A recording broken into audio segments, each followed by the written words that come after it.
Hi, this is Stu Tinker from SK Tours in Derry, Maine, and I'm listening to the Stephen King podcast.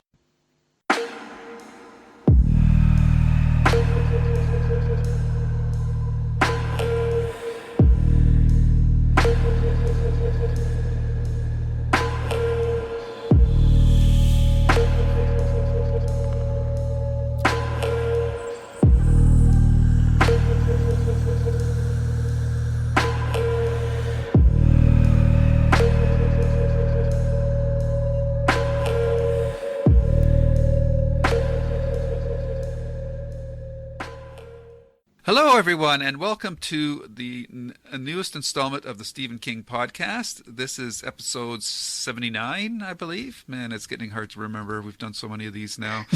Yeah, And of course, Hans is with me, as usual. Hans, how you doing? it's starting to get cold here in Sweden, so it's nice to get something else besides looking at the weather. Oh, that's good. Yes. And again, folks, we've got another jam-packed episode for you. Me and Hans are going to report on our separate trips on the Sleeping Beauties tour. Hans saw the King clan in New York City, and I, of course, saw them in Toronto. We've got a lot of news.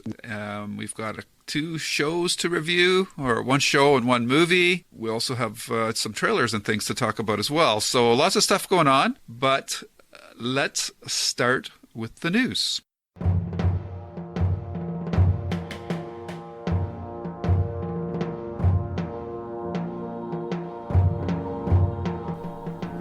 Welcome, welcome. Do not fear the door that lies before you. We will protect you. We are your guides, Hans and Lou, and we will give you the latest in Stephen King news. But before we do so, you must prove yourself worthy. You must open the door and join us in the death room.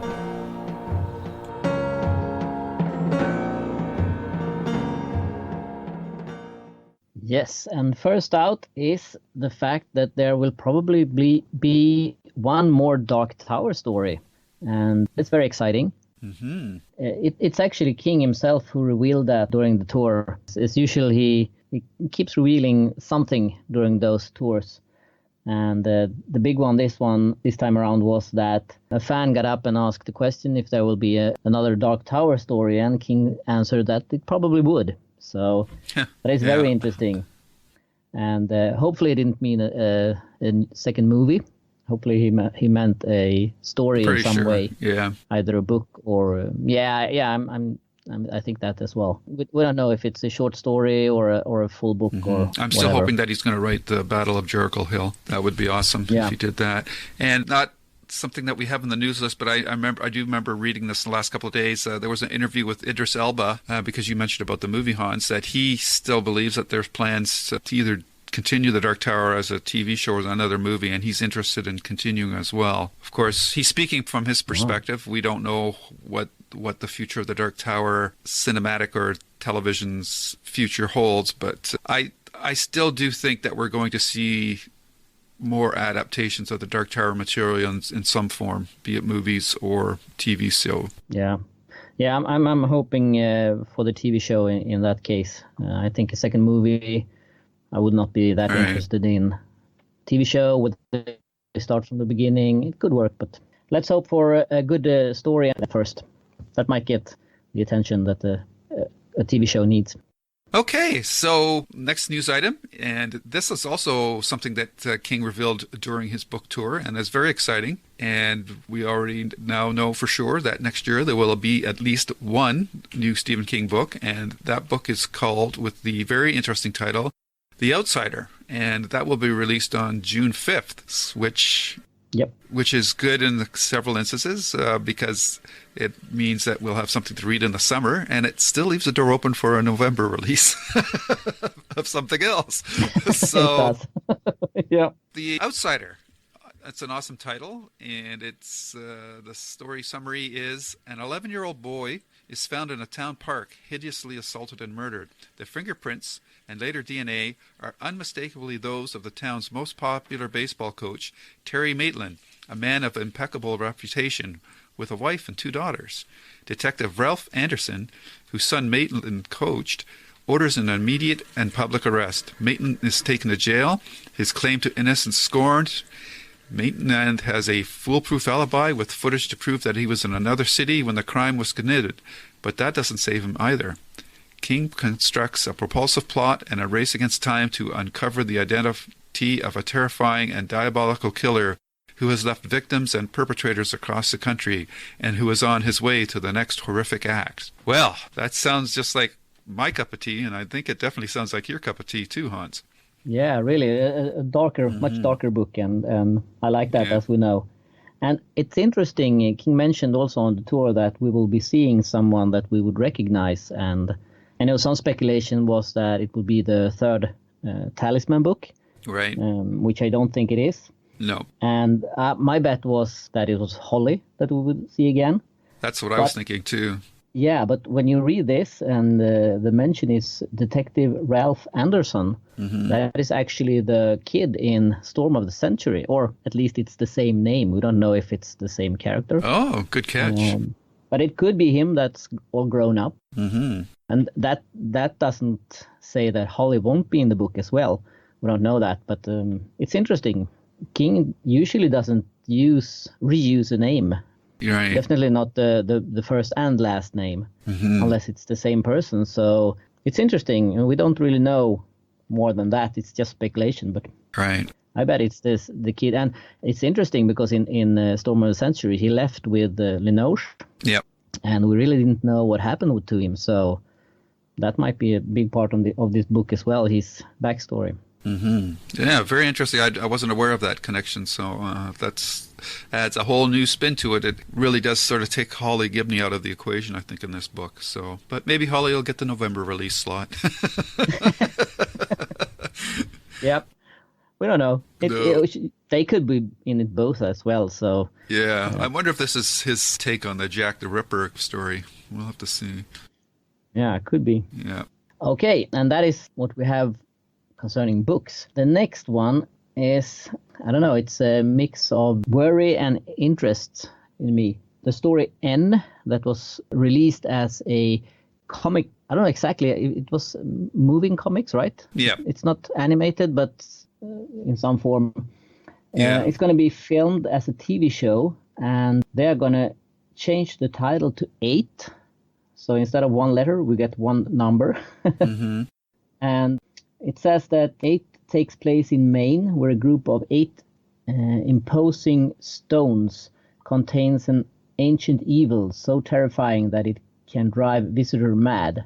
In the summer of 1992, 3 teenagers escape the malicious force and are confronted 25 years later. So it seems that they have taken the stone foundation that's in the story and made something quite different out of it. Yeah, and what's interesting is that this series will be done by David Sandberg, who is actually a Swedish guy who did Lights Out and Annabelle creation.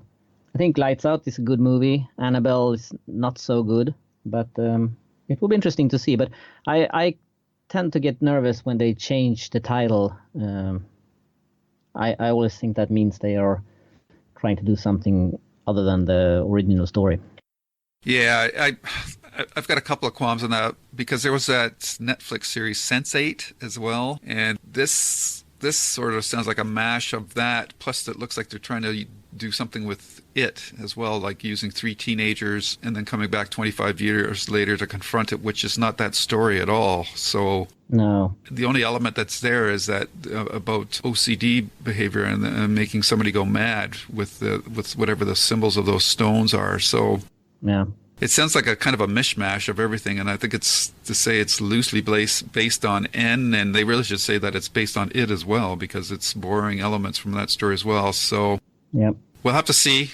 Lights Out, I thought was okay. It kind of fell apart for me in the third act, and I haven't seen Annabelle Creation, but I've heard people say that they actually found that movie scarier than it. So oh my, take it for what it's worth. Yeah. And that movie didn't make as much money as it, but a lot of people said it was the scariest movie they saw this year so far. So that's interesting. Yeah, I have actually seen it, and I didn't think it was that scary.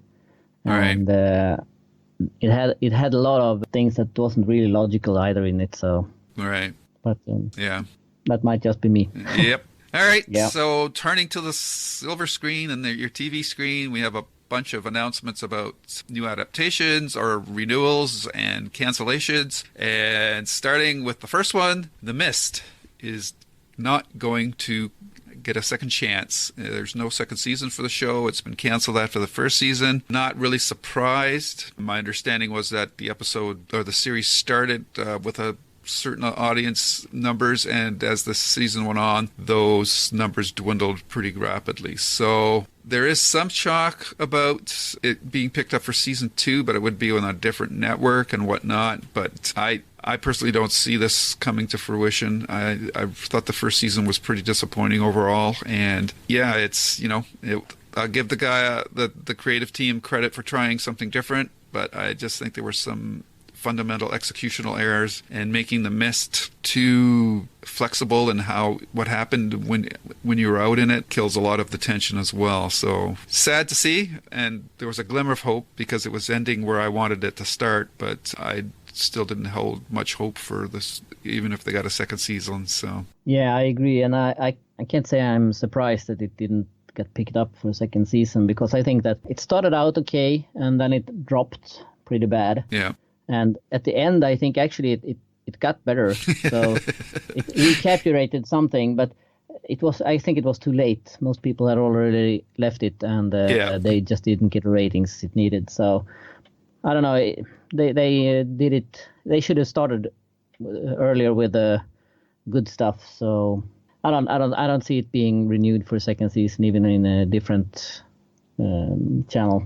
Yep, which is too bad, because I still think the premise of the ending of the novella still is the great jumping point for a series, and they just got to that point, and the potential was maybe that they were going to do that, but I think they would have just relocated to another location and filmed the whole season there as well. But it doesn't really matter because the characters weren't written well, so it just it wasn't going to work, and I didn't really have any confidence that things would improve for the second season if they ever got one. No. Well, I think it was the best thing that it got cancelled. Yeah. Speaking of other things, we got a date for the second It movie, and it will premiere on September 6, 2019, which is quite a lot further away than I expected it to be. I thought it would be out during next year. Well, I think that's because he's busy doing the pilot for Lock and Key, right? Yeah, I guess. Yeah. I just hope that the kids won't grow too much, and that they can actually do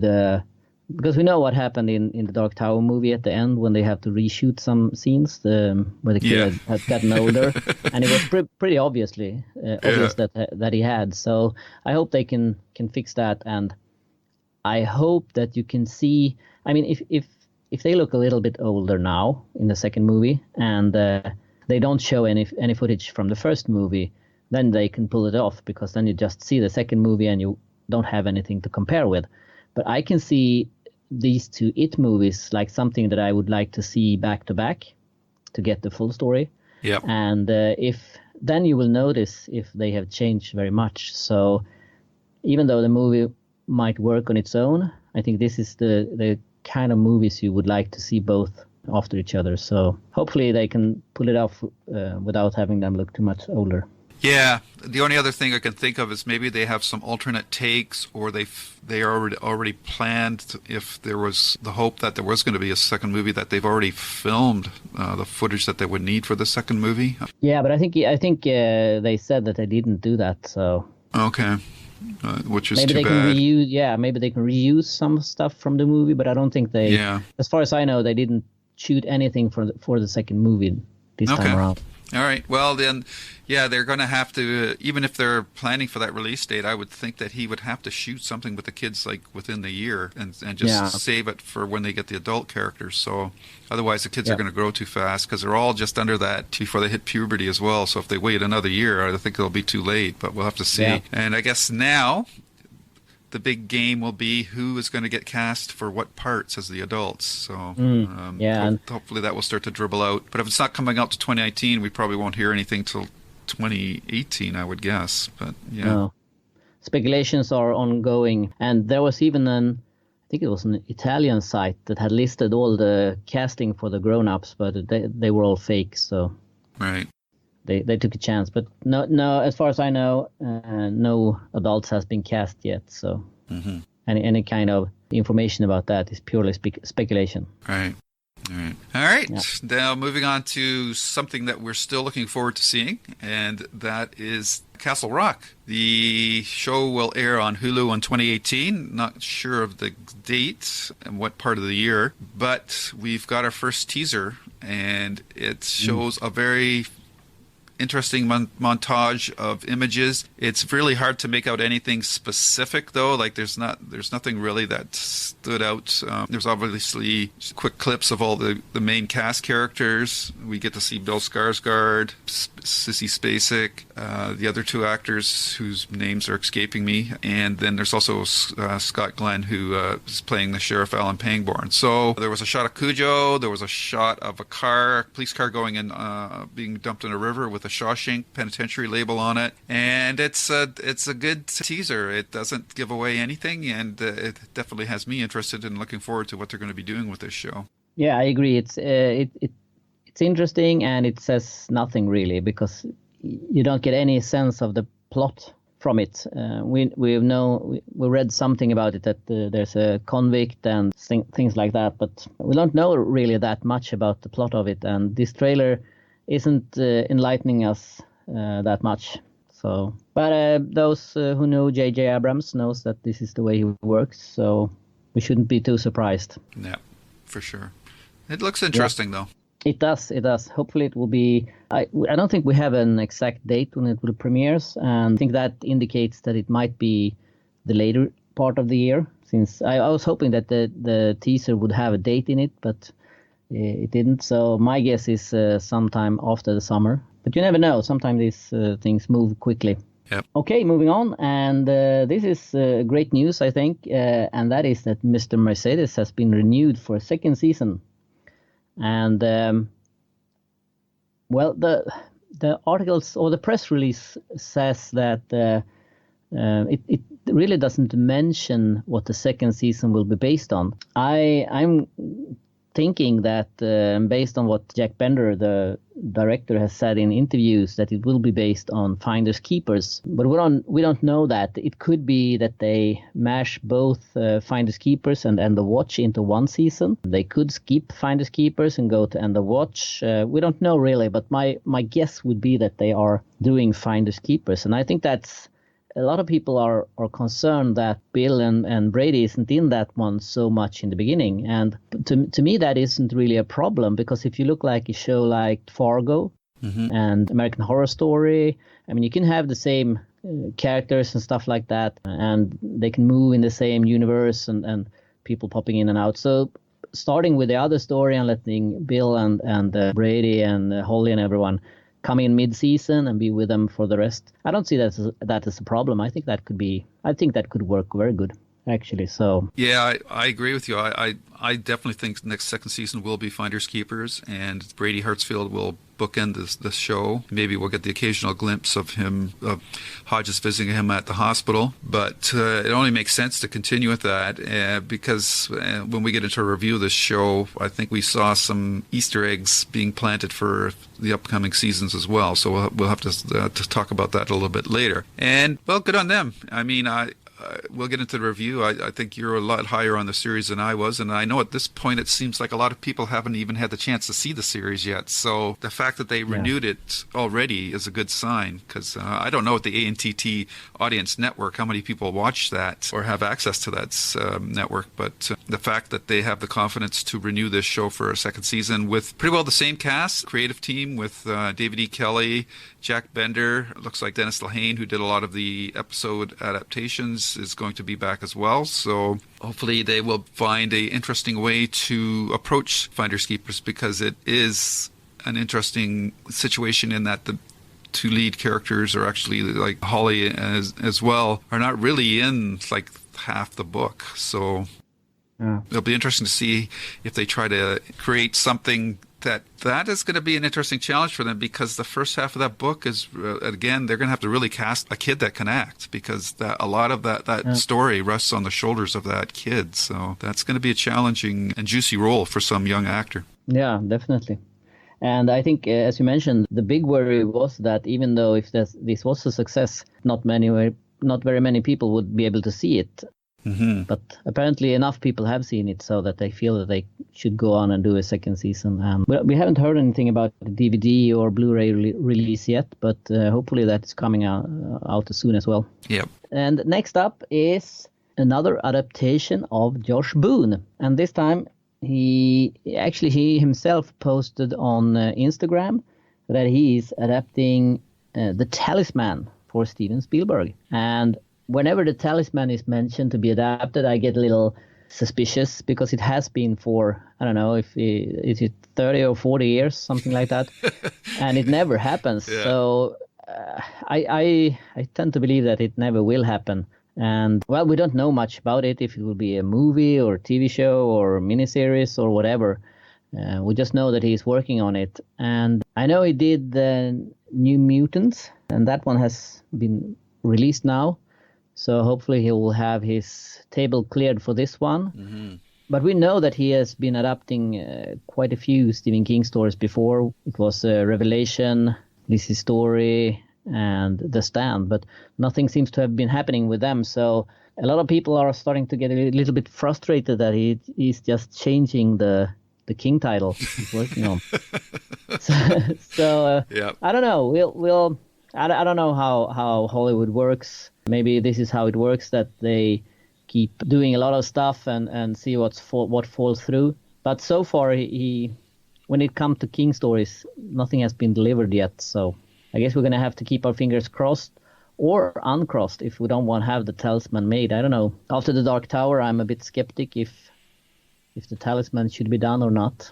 I don't know. What do you think? Well, I think every project is a different beast. I mean, different people will be involved. So the fact that one kick at the can for one novel or story didn't work doesn't mean that if a new team comes in that they can make it work. Obviously, this news I think it's being greeted with pretty much, unfortunately, a bit of skepticism, which I have to agree that I do share. Like, if you read the post for your thing there, if this was the first thing that Josh Boone was assigned to adapting from Stephen King, I think we'd be a lot more excited about it. But the fact that he's been attached to 3 other projects and they haven't gone anywhere, I realize that they always want to keep the focus on the new work that they've been getting, but it would be nice if they would provide updates on the stuff that they were assigned to previously. And maybe those updates have been put out there. But after we had that awesome interview with Josh Boone on the Kevin Smith's Hollywood Babylon podcast, and it sounds like he really got The Stand and Stephen King in general, and then not to hear anything after that that's the part that frustrates me. Like, I'd like to hear officially that these projects are in development hell or whatever. New managements come in. I think it would be a nice service to Stephen King fans if some definite updates on these things were given, even if just to say that it's still being looked at or something. But we don't even know that, right? We have no idea where those other projects are standing right now. So yeah, it's a bit frustrating to say the least. And this project, especially the Talisman, had so many kicks at the can by other people already, that is this just going to be another name on a long list of people that tried to get it going that couldn't make it work? I'm also of the mind that I think this would work better as a TV show series than as a movie. And then there's also the thing of, where would this go if we don't have the 3rd book in the series? What if they do get this going and get the first 2 books adapted, which could take a while, but it would be nice to have the final piece of the puzzle in the 3rd book as well. So I guess we will be in kind of like Game of Thrones, the TV show as which I want to avoid. Right. Yeah, it's not longer than the books, so we'll just have to see what happens. One project gains traction when another one loses it. So, but to say I think we're all pretty skeptical about this one. I think at this point we need to see people in front of the camera actually being filmed before I can get excited about this. Yeah. I must say that I've always thought that The Talisman, I haven't been certain that it should be filmed, because I think it will be very hard to film. If there's a movie that's the alternative, I think they should pass on it, because I don't think you could do that book as one movie. Yeah. And I think that then I would rather be without it. If there's a TV show like on HBO or something like that, that would be interesting. Yep. Several movies, well, maybe not. I don't know. Then I hope it would be decided that they should do like 2 or 3 movies before they start, like with Lord of the Rings and things like that. But well, it's a tricky book to film, and I would guess that failure is more probable than success. So... Okay. I'm sorry. That's okay. Yeah. I'm just thinking on the book now, and it's like the same thing with the Dark Tower series.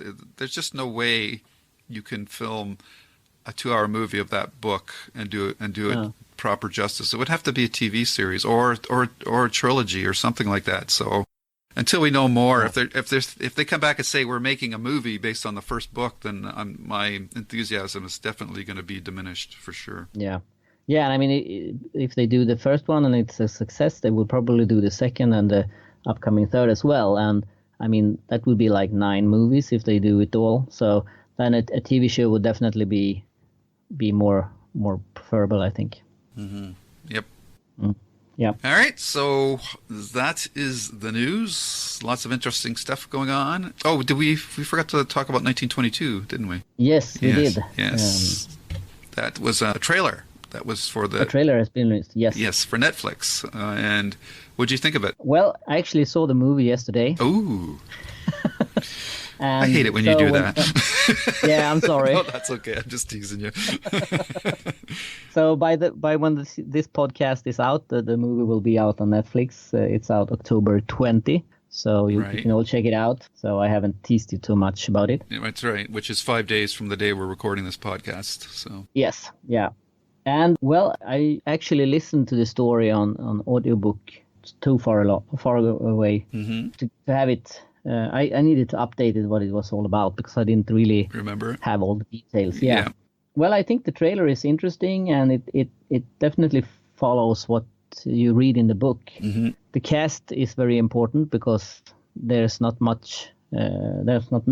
characters in the story. It's this family. So, but what did you think about it? I don't want to say too much, because I'm afraid I might say something that isn't in the trailer and reveal too much about it. Well, like you said, the trailer seems to capture the main beats of the book. So from that perspective, it looks pretty good. It looks like there's money on the screen. Good cast. Thomas Jane, of course, and the actress whose name I'm forgetting. Is it Sarah Parker? No, I don't think it's that. No. What was her name? I can't remember either. Yeah. So, like, the actors that are cast to play the main characters in the family, I think look well cast. And it's, Thomas Jane did a good job in The Mist, and he looks like a totally different person for this movie. So he looks like he really fits the era. So I guess it will depend on how they can expand on the story outside of the farm. And I don't know how much of that they show in the movie either. So I guess I'm riding a wave of optimism based on what happened with Gerald's game, but I'm definitely intrigued, and it looks like a faithful like it's going to be a faithful adaptation of the story. Yeah. Okay. So I guess when you listen to this, you will have seen it, and you can tell us what you think about it, and we'll probably talk about it in the next podcast more in detail. This is great. What's our job? We'd like drive around, pick up stiffs, or what? It's time for reviews from the night shift. All right. Yep. So we got a bunch of things to talk about next. Hans, which one do you want to do first? Well, should we start about the book tour? Sure. Yeah. Do you want to start off, or should I? Since you saw the first show, why don't you go first? Okay. And yours is more interesting than mine anyhow, so. Well, I went to New York to see the Kings, and I actually, I live in Sweden, so there's a 6-hour time difference. So when I arrived at my hotel the day before the show, I arrived at 9 o'clock in the evening, and that's like 3 in the morning for me. So I didn't want to go to sleep right away, because I thought I would wake up really, really early in the morning. So I kept myself open. So I had been awake for 22 hours straight. And I went to bed and thought, oh man, I'm going to sleep like a stone. But I woke up 3 a.m.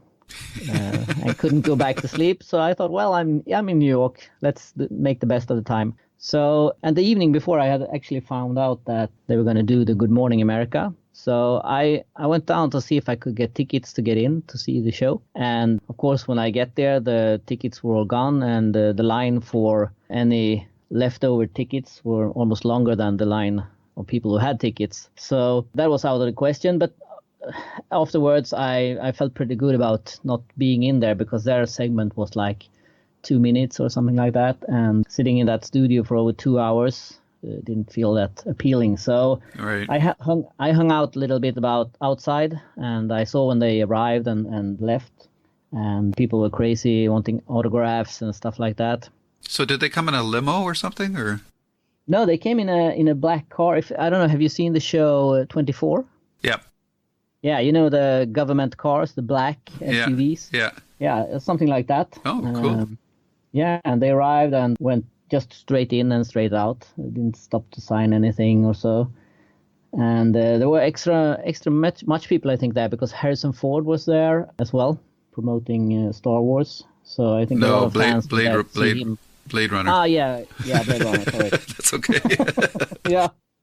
I just saw those big posters all over the city of New York, so I should have remembered. Did you go to Times Square? Yeah. Yeah, I hear that's pretty cool. Yeah, that's pretty cool. And this, where they shoot the Good Morning America show, is just around the corner from Times Square. So. Oh, nice. Yeah, so I hung out there and talked a little bit to other King fans who were there, and just hung out and watched them come and arrive and enjoying the morning. And then at the evening, I went to this. It was actually in a church where they were going to speak. So, and I had the fortune to be able to sneak in the back door, and I actually got to meet them both before the show. And how did you sneak in? No, I didn't sneak in like that. I actually I was allowed in, so I didn't pull something off there. So, what, did you have a pass or something, or was this previously arranged, or? Yeah, it was previously arranged. Oh, okay. Yeah, so I was allowed in, and I got to say hi to Steven, and he signed my book. And does he remember you? I don't know. He seemed to remember me, but maybe he was just told a minute before I arrived. So I don't know if he was excited a couple of days before to see me. I don't think so, but. Of course he was. Yeah, sure. It was the highlight of the show for him. I bet you it was. Yeah.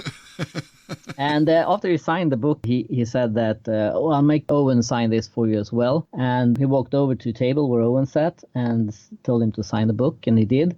And while he did, I saw Peter Straub was sitting there at the same table. And cool. Yeah, and I just said to myself, you can't miss out on this. You have to go over there and say hi to him. So I did, and we have actually spoken through emails before, and he recognized me, and we took a photo, or rather, Stephen King took a photo of us. So that's pretty absurd. Yeah, really, eh? Yeah. So, and then they needed to get ready for the show, so I went into the church. And of course, a lot of people had already come to the church, so it was basically packed already. So I actually got a seat the far back first, and you couldn't see much there. So I thought that maybe there's a better place to sit. And I noticed that they had these balconies on the sides where people were sitting. So I thought to myself, let's go up there and see if we can get a better view from there.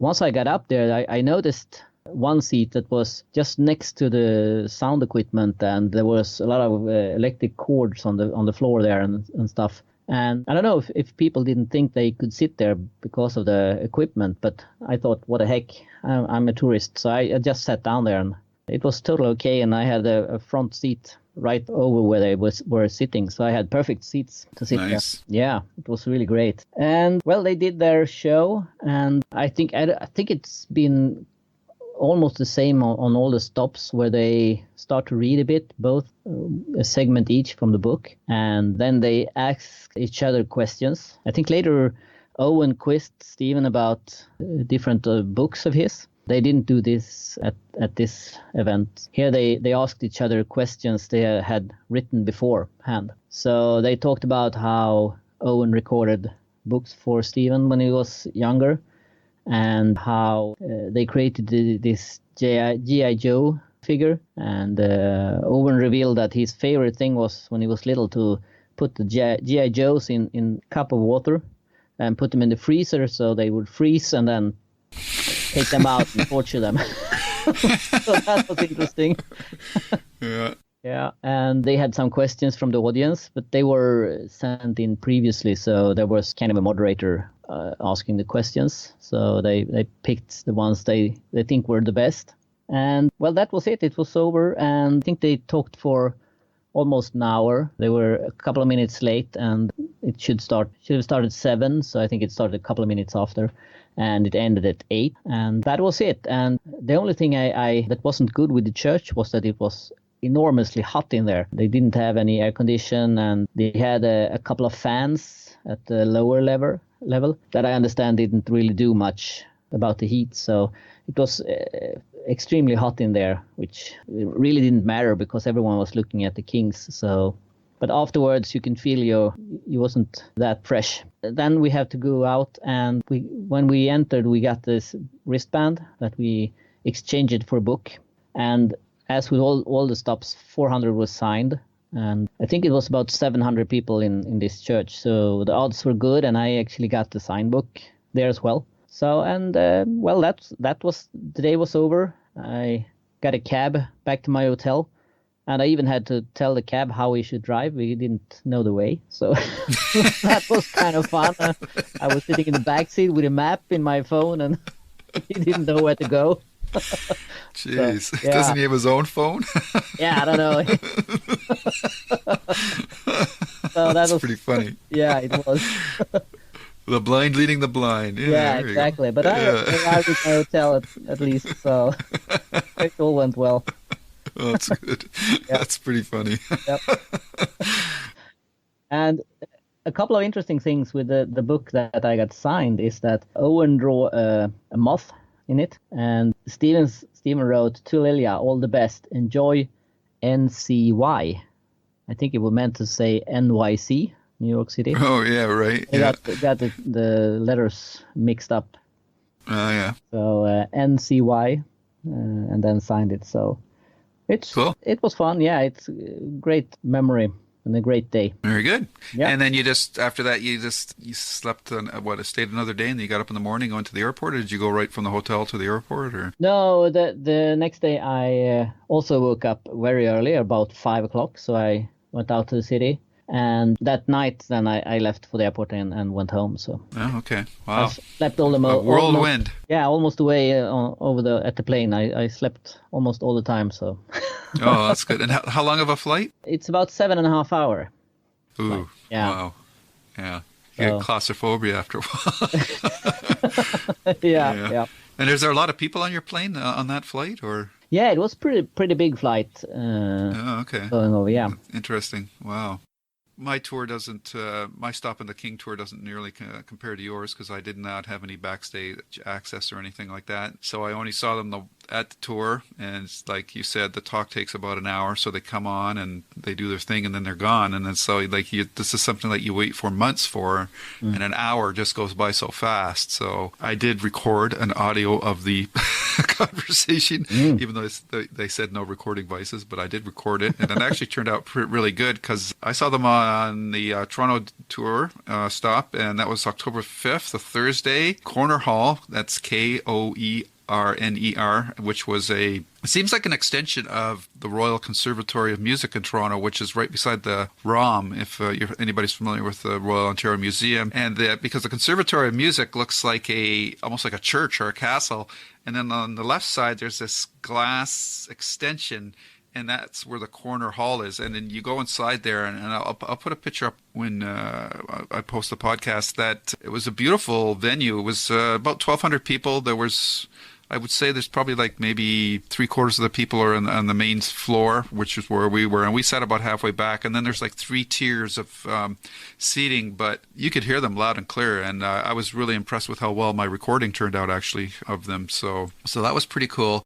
And it sounds like they did a lot of the same things that went on at your talk, though they didn't talk about the G.I. Joes. They talked about Owen used to record books for Stephen to earn money.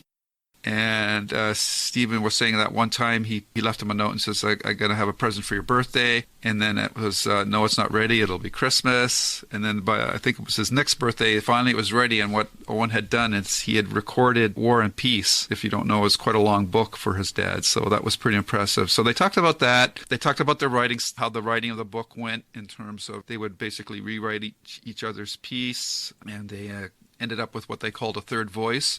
And I haven't quite finished the book yet, but I do agree. I think there's one or two times I can think this is something Stephen King wrote and this is something Owen wrote. But for the most part, it's pretty hard to tell who wrote what. So that was interesting. And they would also leave what they called donuts, in that there would be like a scene would end, and then Owen or Steve would just write, and the next scene, this and this and this needs to happen, so go write it. And then the other person would write that piece. So they talked about that. The questions were actually pretty good. It was funny because one person, I think it was the first question, a lady got up and said that she really liked Under the Dome, and I could just tell, but everybody around me kind of like we're like, oh yeah, right. And Stephen King said, he says, well, it started out pretty good, but I don't know, some of you might not be old enough to remember a show called Wagon Train. He says where they just kept wagon training and never got anywhere. And he says that's what happened to Under the Dome. And he says the network may not be happy that I say that. And he says, but I don't give a fuck. So he's never afraid to drop the F-bomb every once in a while. Yeah. But so that was kind of funny. So he acknowledged that for people out there who say, well, King doesn't say anything bad about stuff, but he's obviously not going to anti-promote any of his material. But if you ask him in a smaller venue and that, he'll give you an honest opinion. And so I thought that was good. Yeah. What else can I say about that event? Did he quiz him on any book? Yes, he did, and it was Firestarter. So, and he actually did pretty good. I think he got 3 out of 4. He gave him one because the question wasn't quite fair. So, it was really well. It was a real fun time. I'm surprised. Owen read a piece that had a Trump reference in it, but I was surprised that neither one of them talked about that a bit more. Because last time King was up, he was much more political, but he sort of just sat back a little bit and let Owen drive the show for the most part. So that was a bit different too. But they had a good interplay between the two of them, and there was some age jokes. I think Owen was kidding his dad about his memory and stuff like that. And later on, King got him back at the very end or something like that. He says, I don't know, Owen, because I'm old and I don't remember. So that was pretty funny. I saw a clip from one of the stops. I don't think it was the Toronto one, but where they also talked about that Steve is getting old. And when they were on the plane, I think it might have been when they were going back from Canada to the US, they had to fill in this form that you have to fill in when you enter Customs the US. Form. Yeah. And Owen was asleep, and Stephen filled in that for him, right, and handed it to him and said, here you go. And apparently Owen's middle name is Philip. Right. And Stephen had written Philip with, I don't remember if he wrote it with 2 L and there should only be 1, or the other way around. Right. But he had actually spelled his name wrong. Oh, yeah. Yeah. Yeah. So, and then the show was over, and we got tickets that we had to produce on our way out. And there was 1,200 people there. I went with my brother and his son, and me and the son both got signed books, so that was cool. 1 in 3 odds, and 2 out of the 3 of us got signed books, so that was pretty good. And that was it. It was probably was there for maybe an hour and a half. It goes very quickly, and I'm always interested in seeing them live, and we had a really good time. And I've actually gone with my brother and his son twice. The first time he came to Toronto, we'd also gone together, and it's good. It's different seeing him up there with a family member, but he still told some of the same old stories, about the lady and the Shawshank Redemption and the grocery mart. And I think the first thing he said after the applause was, this is the highlight of the evening. It's like Freebird or something like that. It's all going to be downhill from after this. So I'm pretty sure he said that at other stops as well. So yeah, so it was really good. Who knows if we'll ever get a chance to see him on tour again. I don't know if he's going to do a tour next year for The Outsider, but I'd be surprised myself. But who knows? He might. I guess it just depends on how he feels. But it's too bad that Joe wasn't there too. That would have been awesome if they would have had the three of them on tour. And hopefully that's something that they might do in the future, and that would be a lot of fun to see as well. Yeah, I think and they don't necessarily need to write a book together, all three of them. No. I think they could talk on the stage and be very entertaining, even without a new book coming out. So absolutely, that would definitely be interesting. And I was very impressed with Owen. I mean, we know that Steve is very good at taking an audience, talking to people, making jokes and stuff like that. So that wasn't a surprise. Mm-hmm. I haven't seen Owen much live on stage, so I was very impressed with him. Yeah, and I think he did a good job, and I think it was very good that he as you say, he took the lead. Yeah. And I think that was a great move, actually, by them to do that. Yeah. And I think it was a very good, and as you say, a couple of things you recognized, but I think most of them were actually new stuff that you hadn't heard in that much detail, at least. So yeah, I think that's interesting, and I think it was a good show. Definitely, and I just have to mention that because now you jogged my memory on it. Is for some reason I had a picture of Owen being shorter and heavier, but he's actually taller than his dad, and he's quite thin as well. So I don't know if he lost weight, because I'm sure I saw a picture where he was heavier when he was younger, but maybe as he grew up he lost that baby fat. But he's actually taller than his dad and has the same build, but his face, he looks like his mom. So it's very interesting. Yeah, and you can check out on my page. I have photos, one with me and Steven, and one of me with Owen. And I look like a little baby between him, beside him. I thought maybe you were down in a pit or something like that. Yeah, no. We are standing beside each other. So so he's really tall. Yeah, he's tall. Yeah. So. All right. So hopefully some of you listeners out there also got the chance to be on the tour and see them, and feel free to post or send us in your comments about your experiences on the show and tour and what you thought of it. And my congratulations to, at least on the Toronto tour. All the questions that they were asked, they were good questions. Unfortunately, nobody asked about upcoming projects, which is the only thing I wish he would have given us some more details about, either The Outsider or, like you said, the Dark Tower, next Dark Tower story or whatever. But no questions like that came up. So, yeah. I think that a lot of people follow the rules that no photos were supposed to be taken. Because I put together on my site a kind of summarize where they were, which date, how many people attended, and the photo from each stop. And from some of the events, they were really hard to find photos of both of them without them walking in or walking out, or just photos of one of them. So I think overall, I think there has been very little documented about this tour compared to other earlier tours, where a lot of video clips and stuff. There are video clips. I posted a few that I found online, but there are fewer than usually, I think. So that's an interesting twist, because otherwise it tends to be more and more recorded stuff for every day we live now. But well, I noticed during my event that there was some cameras recording, like, from the venue, so I don't know if they're going to release some video down the road or whatever, but their thing was definitely recorded. I don't know if the hall is going to use that as promotional material or something like that, but there's some definite video recording going on. So that would be really cool if they did a professionally taped one. Yeah, that would be really interesting. Yeah. Alrighty, so the tour has come and gone, as these things always do, and a lot of good memories. Yep. And even though I'm not a big autograph guy, I have to admit I got a little extra excitement to get an autographed copy, and to get one that's autographed by two of the Kings is awesome. Imagine if you could get something that was signed by all three of them. That would be really cool. Yeah, and it's interesting because.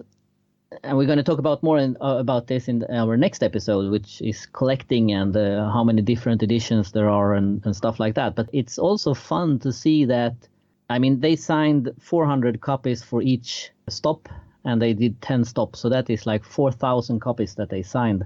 And of course, they are going to be extremely bored with signing their names. I mean, who wouldn't? Yeah. So they started to sign. I don't know if you've seen this, but they use different color of the pen. So there's I saw your pictures on your site. That was pretty cool. And there's one that I thought was extra fun, where Stephen signed his name and he signed Owen's name, and Owen signed his own name and Stephen's name. So there's 4 signings in that book. Yeah, that's pretty cool. And that's just the one we know. I think there might be more out there where they have. I mean, Owen made this moth in some of them and other stuff. So I think when you sign that many, you start to trying to make it less boring to just sign your name. So I think that there could be some really cool signed books out there as well that we don't really know about. So hopefully they will show up soon, pictures of them. Yeah. Okay. All right. So we got 2 things left. Yes, 2 things. Should we do Mr. Mercedes? Sure. Yep. And this season has ended. And as we mentioned in the news, there will be a second season. But this season has ended. And personally, I think that it followed the book very closely. It had the character Ida, who is the neighbor of Bill, was added in. And I believe that they added her in to have someone that Hodges could speak to. Because a lot of the stuff that happens in the beginning of the book is Bill thinking or doing something on his own. And as we know, that doesn't translate that well on the screen.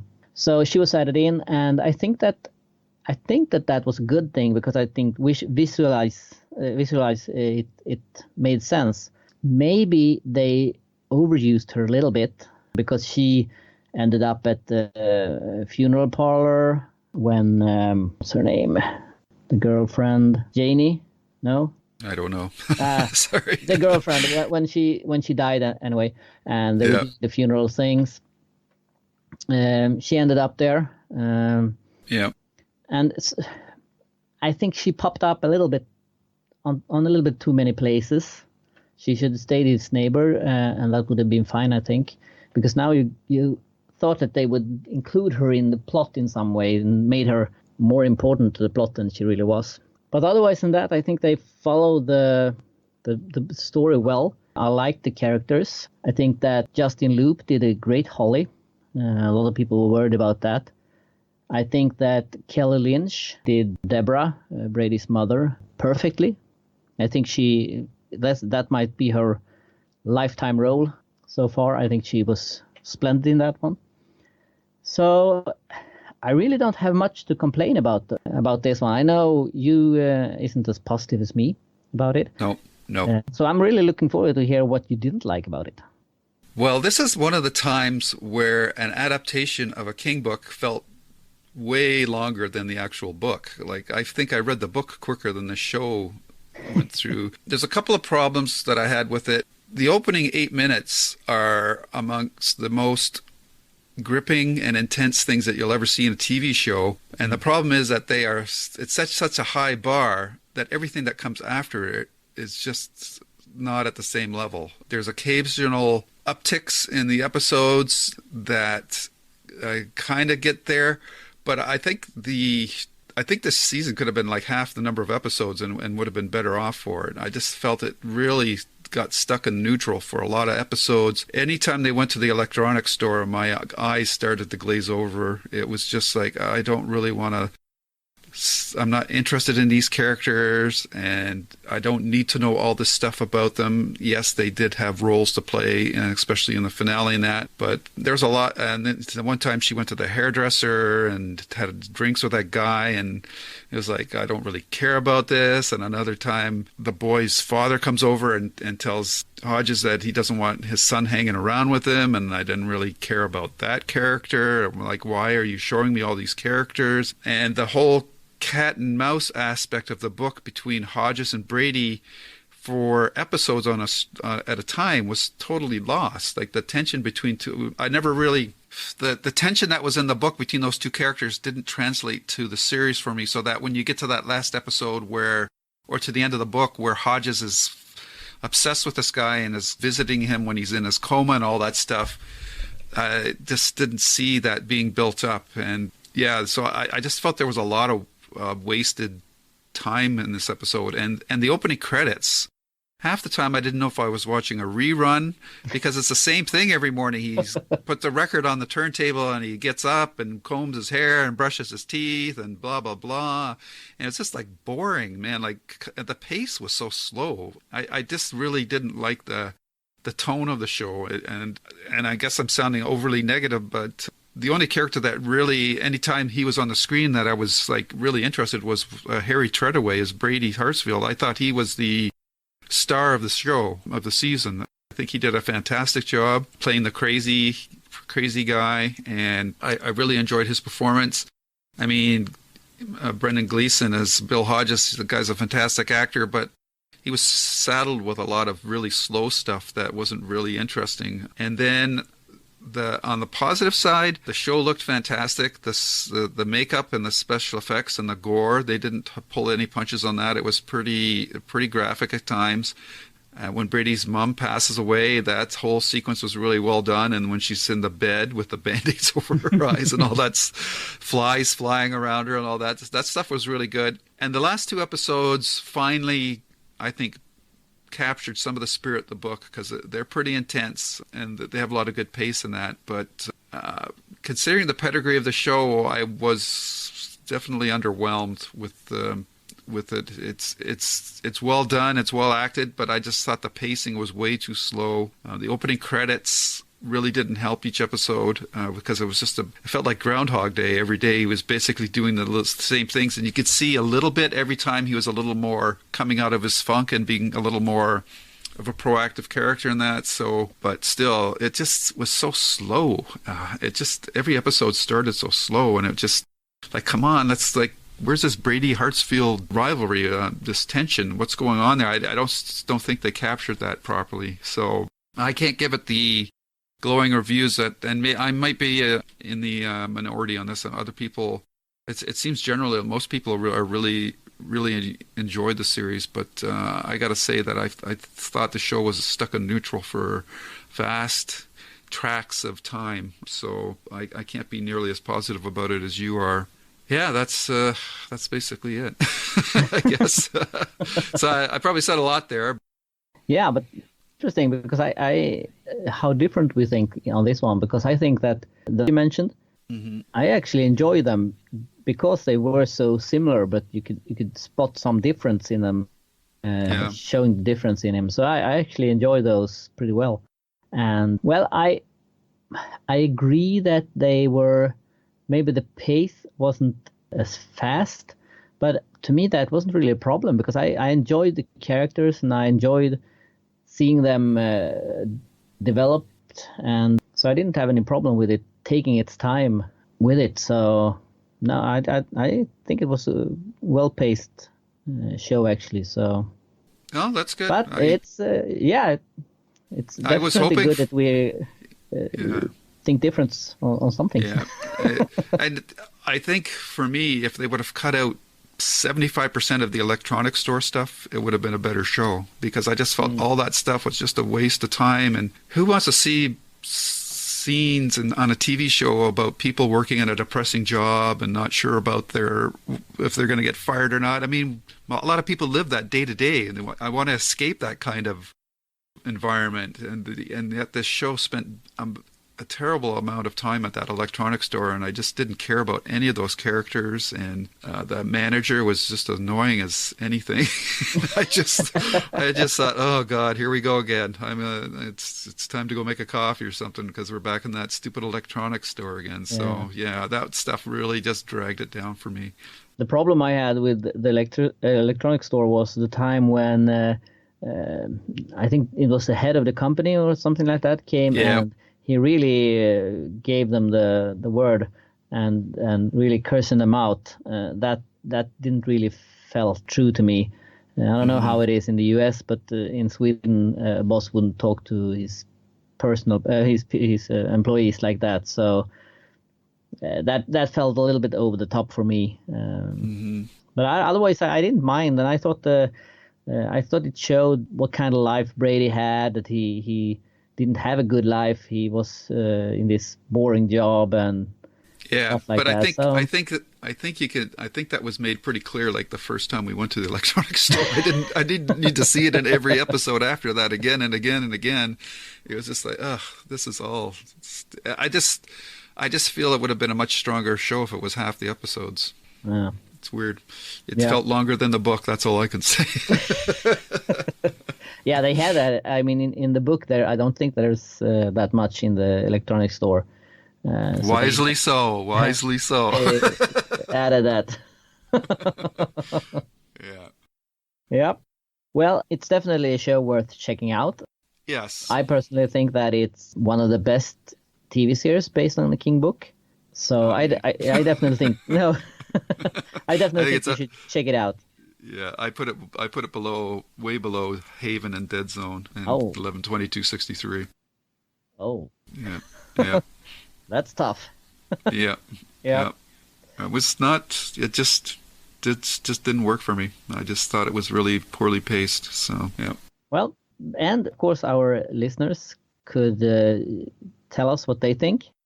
Tell me how wrong I am, folks. Come on, this is your chance. Yeah, help me out. We never get this chance. That's right.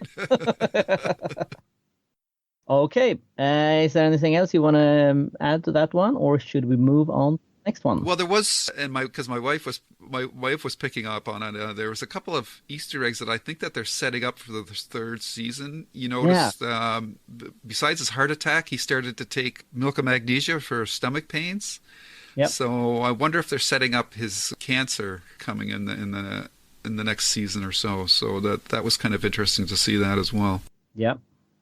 And we got to see Jerome's sisters and her friend. Yes. Yeah. She was barely in that. Yeah. No, they have much bigger parts in the second book. Yeah. So they were also in there. Yeah. Pretty depressing neighborhood too. Yeah. Very. Yeah, pretty dreary. Yeah. And I didn't get the whole turtle thing either. Like, what the hell was that all about? That turtle is like the symbol of the show. Yeah. Yeah, I thought it was cool. Yeah, well, it looked cool, but who has a pet turtle, especially in that? I don't know. It was kind of, I don't know. But every time I saw the turtle, I said, "Yeah, that turtle fits in with the pace of the show perfectly." it was his watchdog. Yeah. I just have to one more thing. A lot of people have complained about the emails that he sends. Yeah. That they were not that well done. What are your opinion about those? Yeah, they were not executed well. Like, I understand they're trying to go for this sort of guerrilla style of messaging and making it very off-putting in that, but I just found them irritating. Instead of creating tension or anything, they just took me out of the show. It was like, oh, this is really, I don't know, like a high school kid put these things together or something like that. And they didn't, and they should have created tension, right? Like, they should have built up the rivalry between Hodges and Brady, and I never really got that feeling from them at all. And they came and went. They weren't used consistently. And there was one good scene of dialogue between the two of them where Hodges was really egging Brady on to the point where Brady cut the connection because he was getting so upset. Yeah. That was a good sequence. But then the other ones, it was Brady's watching Hodges and Hodges is sleeping in the chair. And it's like, oh, this is really exciting. Yeah, but I think it was a good move to make them talk on, I think it was like Skype or something like that, instead of just typing, because that would probably not have translated very well into the screen. Yeah. So I think that was a good thing, a good change. I missed the scene where Hodges and Jerome and Holly is in that basement and they are figuring out the password and stuff like that. That I would have liked to have seen. Yeah. So, well, there we have it, folks. One good and one bad. Split decision on that one. There you go. Usually we were pretty in sync, but this one, and I'm actually surprised because you're such a gore junkie and action junkie, like with The Walking Dead and stuff like. Well, maybe that's what happened. Maybe The Walking Dead, which I hear goes for long stretches of nothing happening, is why you're kind of now acclimatized to a show like Mr. Mercedes.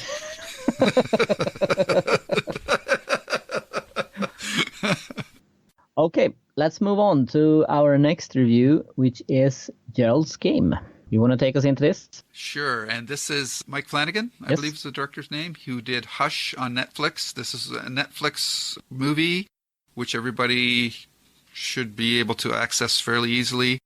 And I thought this was almost a classic adaptation of a King story, except for the last 10 minutes, where it fell apart a little bit for me.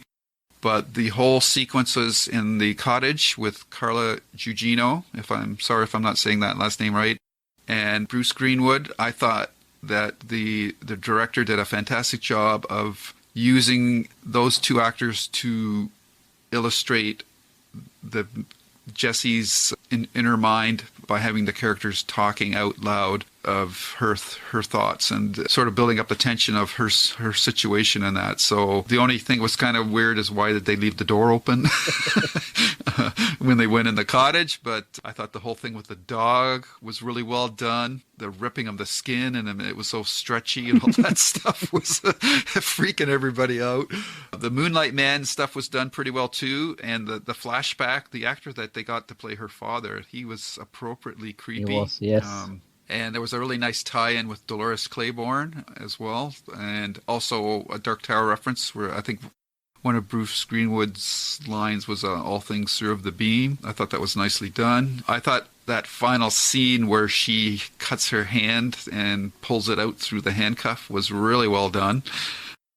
Talking about a skin glove or what? Whoa, that was really well done. And the dog, I don't think he could have done what is a very difficult story any better. I think it was top-notch stuff, and the only thing that didn't work for me was the courtroom stuff. I thought that was really clunky, and I think they would have been better off just to leave the Moonlight Man as a mystery and just finish with her writing that letter to herself instead of going into the courtroom, which I thought was really, it just killed the mood of what had happened before that. So I think they should have left that sequence out. But other than that, yeah, it's a top-notch adaptation. I think it's right up there with one of the really well done ones, like the Shawshanks and the Mist and Green Mile. The only reason it's not up at the same level as those is just that I just don't think the story itself is at a level with those other types of adaptations. Overall, I was really happy with this. Take out the last 10 minutes, and this would have been like an A+ movie for it. With the 10 minutes, I give it like an A. Yeah, I really liked it. I think they did a fantastic job with it. And I really liked, and that was my biggest worry for this one, that so much is taking place in Jesse's head, and how they would be able to visualize that on the screen.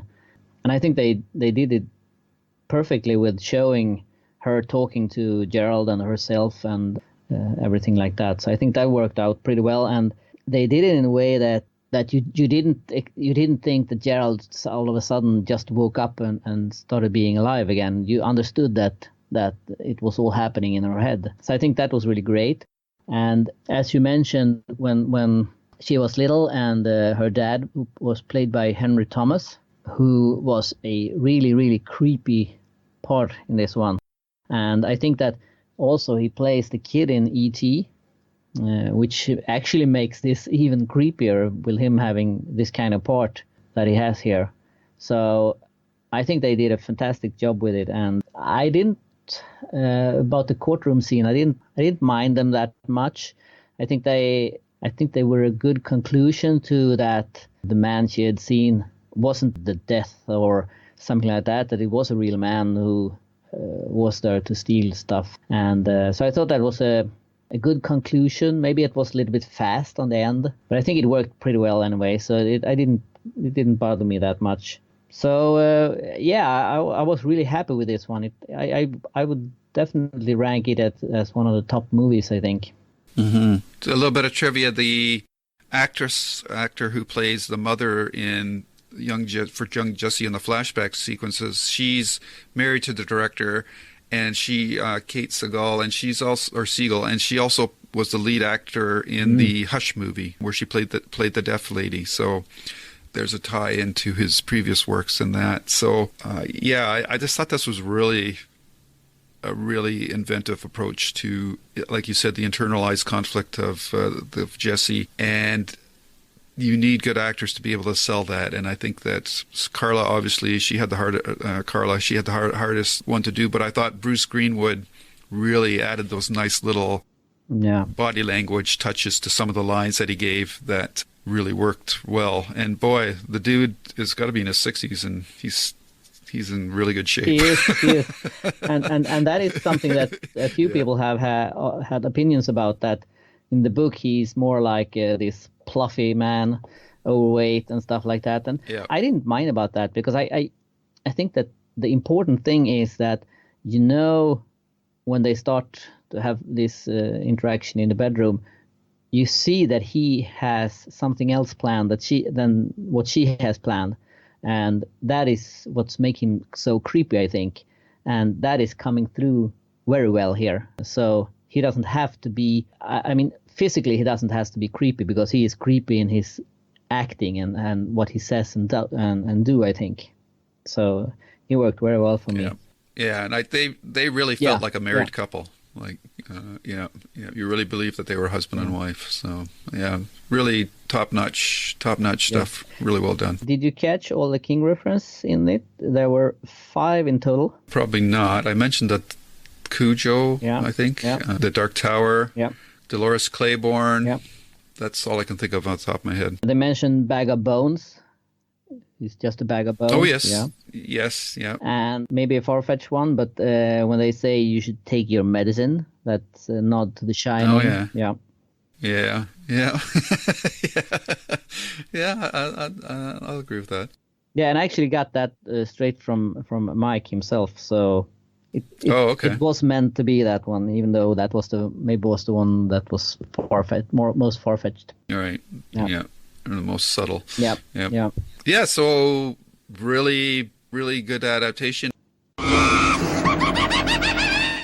I guess you could say for adaptations this year, we're 2 for 4. We got It and Gerald's Game, and The Dark Tower and The Mist, unfortunately, were misses. Yeah, and Mr. Mercedes in between them. Yes. See, I've already forgotten about it. There you go. You remember Mr. Mercedes? You remember? He's still in the parking lot. Yeah, you remember The Mist, but not Mr. Mercedes? Well, The Mist was just darn right irritating. Yeah. Mr. Mercedes is by no means bad. I just felt it was too slow, is really what it comes down to. And I just think they misfired on a couple of choices about which characters they were focusing on. By adopting that style, I just never got that tension between Brady and Hodges that I did in the book. Yeah. Well, I think that's it for reviews this time, right? I think so. Yeah. That's another long one. Yes. We're over an hour and a half. By the time I edit this down, it'll still definitely be over an hour, but that's good. That's good stuff. And I have to put some big spoiler warnings out, because a lot of people I don't think have had a chance to see Mr. Mercedes yet. Yeah. And we also delayed Sleeping Beauties review because I haven't finished it yet. I'm down to the last 100 pages, but I think a lot of people are still probably reading that one too, because it's a big book and there's a lot of stuff in there. Yeah, and it's interesting. I don't know if you have read any reviews of it online, but this one is actually getting quite some mixed reviews. Some good, some bad. Oh, okay. Yeah, so yeah, I could see that. on what I've read so far. Yeah, it's definitely well, we'll talk about more when we review it, but I'm just curious if it's, in some ways it doesn't really feel like a King book, which is odd when you consider that there's 2 kings in it. And that's some of the complaints that's been vocalized in some of the reviews, that it's not the King voice that you're used to. And well, there's an explanation for that, because there's 2 kings in this one. So yeah, and they created what they called the third voice. Yeah. But next time we are going to talk about Sleeping Beauty, and we are going to talk about 1922, I guess. And and book collecting. Exactly, book collecting, and especially Sleeping Beauty, because there are very many different editions of this one, and we're going to dig deep with. We're going to bring with us a collector. We're going to straighten everything out. But I would also like, and I haven't even discussed this with you, but I would like that. Oh no! That you and me decide first.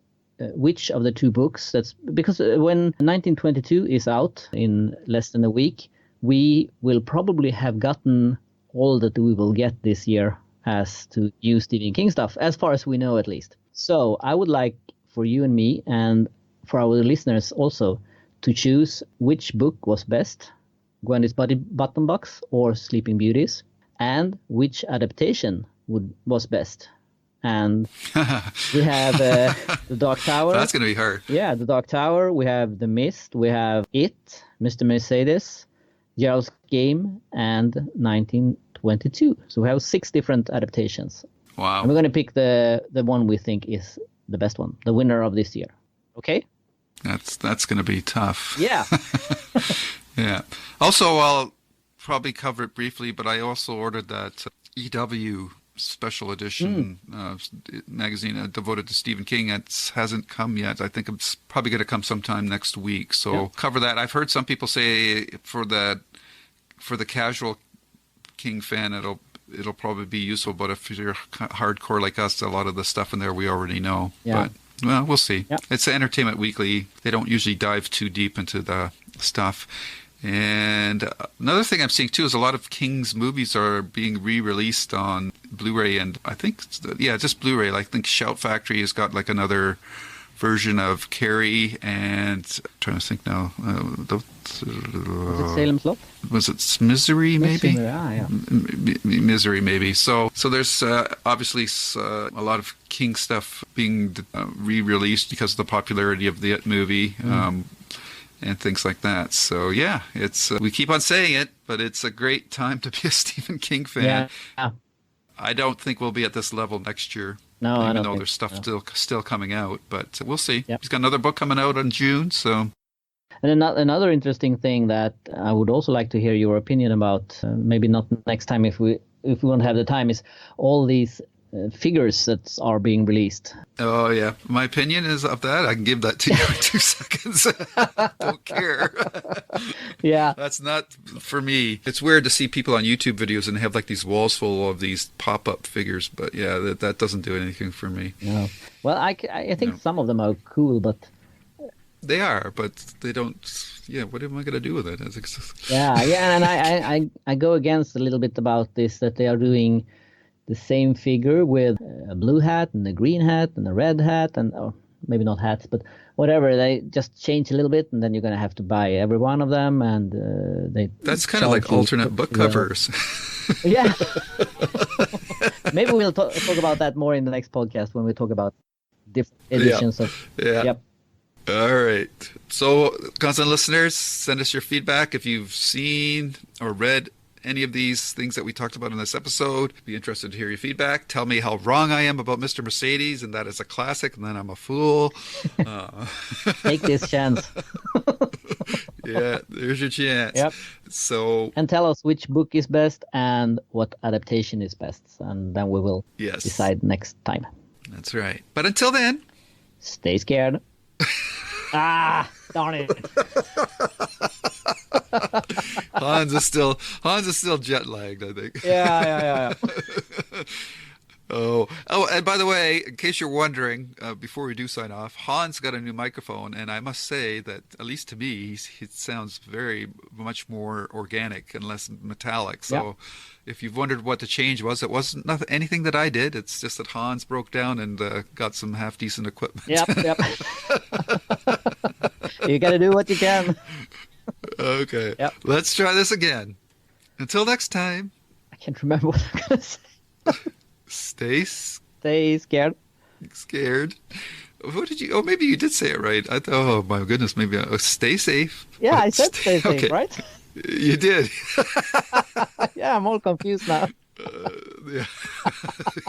Stay safe. Okay, we're getting punchy. Yeah. All right. Until next time. Stay safe. But. Stay scared.